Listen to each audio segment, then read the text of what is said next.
In this week's Parsha, Behar, we encounter again the centrality and importance of Shabbat, the seventh day, a concept that's been universally taken on by civilizations, religions, nations. Everyone has a Saturday, a day of rest. I mean, it is unusual, is it not? Why not choose the sixth day or the eighth day? And yet the world's chosen this one that the Torah provides, the seventh day.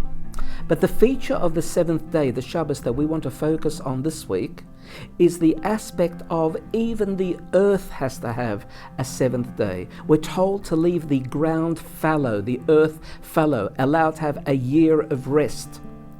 Now, it's not a conscious, sentient being, earth, and yet it too has a spiritual dimension of the seventh day, because it's everything to do with trust. On the seventh day, you don't earn an income in Jewish teachings. On the seventh day, you remove yourself from production of goods and services. We trust God that God will provide notwithstanding. We trust that God will provide the earth to provide for us notwithstanding, and the like. Same with relationships. Relationships based on trust succeed. Do your relationships engage the centrality of trust? Do you have a trusting relationship with God? That's Shabbat.